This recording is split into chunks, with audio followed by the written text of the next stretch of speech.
아이들은 슈퍼 히어로로 분장하는 것을 좋아합니다. 이제 백신 히어로가 될 수 있습니다. 백신은 생명을 구하고 코비드-19로부터 보호받을 수 있는 최선의 방법입니다. 백신 히어로가 되어보세요. 백신을 접종하세요. 어린이를 위한 코비드-19 백신에 관한 더 자세한 정보는 nyc.gov/covid 백신을 방문하시거나 212-268-4319번으로 전화하시기 바랍니다. 본 프로그램은 미주 최대 한인은행에서 이제 아시아계를 대표하는 은행으로 희망을 설계하는 전문가들의 은행 뱅크 오브 호프가 지원합니다. 지금까지 와인 시장의 주 고객이던 베이비 부머들이 은퇴 연령에 다다르고 있는 가운데 노년기에는 보통 소비가 줄어들게 됩니다.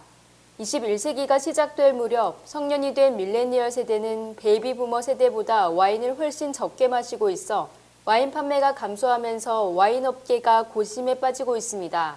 실리콘밸리 은행의 부회장이자 와인 시장의 분석가인 로브 맥밀러는 지난달 발표한 그의 미국 와인 산업의 연례 보고서에서 심판의 날이 오고 있다며 강력한 경고를 내놨습니다. 이전 보고서들에서 우리는 이미 젊은 소비자들 사이에 와인에 대한 관심이 떨어지고 있고 베이비 부머들의 은퇴와 맞물려 와인 소비가 줄어든 것이 업계의 주 위협이 되고 있음을 알고 있다고 말하면서 그러나 아직 이 문제에 맞서거나 해결 방법을 못 찾고 있다고 말했습니다. 그는 향후 10년 동안 미국의 와인 판매는 20%까지 감소할 수도 있다고 덧붙였습니다. 영국 일간지 가디언은 크레딧 스위스가 인신매매범부터 독재자, 부패 인사, 경제 제재 대상 개인들에 이르기까지 범죄자 상당수를 고객으로 은밀히 관리 중이었던 것으로 드러났다고 보도했습니다.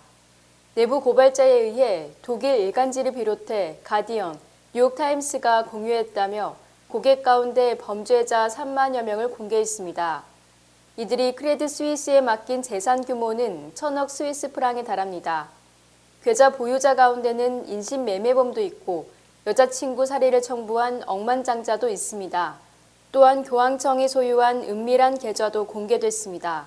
교황청 소유 계좌는 3억 5천만 유로를 사기 혐의를 받는 영국 런던 부동산에 사용한 현재 추기경 1명을 포함해 피고 여러 명이 이 부동산 거래와 관련해 형사 재판 중입니다. 또한 내부 고발자가 공개한 계좌 가운데에는 1940년대에 개설된 것도 있지만 3분의 2 이상은 2000년 이후 개설된 계좌라고 가디언은 말했습니다.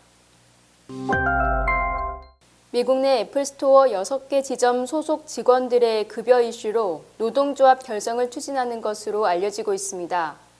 애플스토어 직원들은 물가 상승 대비 임금 인상이 더딘 탓에 노조 설립을 추진하고 있습니다. 직원들은 애플의 기업 가치 상승이 급여 증가로 이어지진 않는다며 불만을 표시하는 것으로 전해지고 있습니다. 애플에서 일하는 한 노동운동가는 직원들은 생활을 지속할 만큼 돈을 벌진 못한다고 주장했습니다. 이에 따라 2개 매장은 현지 노조 지지에 힘입어 전미노동관계위원회에 서류를 제출하려고 준비 중인 것으로 알려지고 있습니다. 현재 미국 내 애플스토어 지점은 270개 이상이며 직원은 6만 5천 명이 넘습니다. 파업에 참가한 직원은 소수에 불과하지만 지난 1년 동안 애플 관련으로 파업이 가장 큰 이슈입니다. 이에 대해 애플은 점포 위치와 역할에 따라 급여를 인상할 계획이며 그 외 직원에게 주는 혜택도 조정을 계획하고 있습니다. 우크라이나 사태로 인한 공급 차질 우려로 국제유가가 배럴당 $100에 근접했습니다. 22일 브렌트유 가격은 배럴당 $99.5까지 올랐으며 2014년 9월 이후 가장 높은 수준입니다.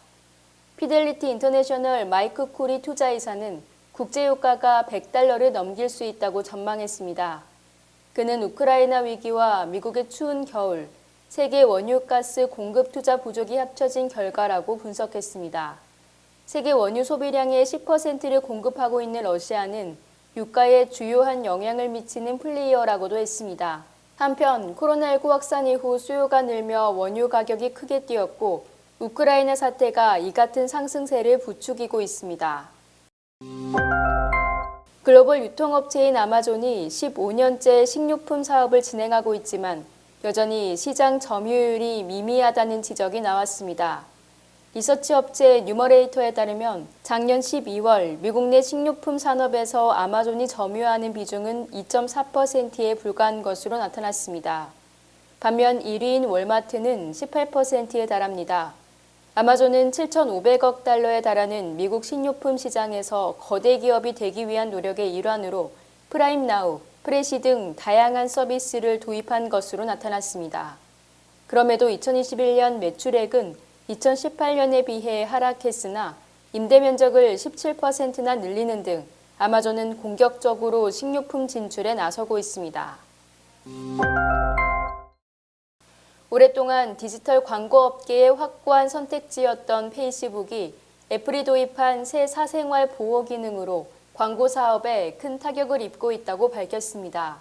그동안 페이스북은 이용자 개개인의 관심, 취향에 맞는 정교한 표적 광고를 보내고 광고가 매출 증대로 이어진 효과를 측정할 수 있다는 점을 강점으로 내세워왔습니다. 그러나 작년 4월 애플이 아이폰 등에 대해 사생활 보호 기능을 강화하자 똑같이 고객 한 명을 얻는 데 드는 비용이 10배로 뛰었습니다. 이로 인해 광고 효과가 떨어지면서 페이스북과 인스타그램에 쓰던 광고 예산을 구글이나 아마존, 소셜미디어 스냅 같은 다른 플랫폼으로 옮기고 있는 것으로 나타났습니다. 실제 페이스북의 모회사 메타 플랫폼은 애플의 사생활 보호 강화 조치로 올해에도 약 100억 달러의 매출액 손실이 발생할 것으로 예상한다고 밝힌 바 있습니다.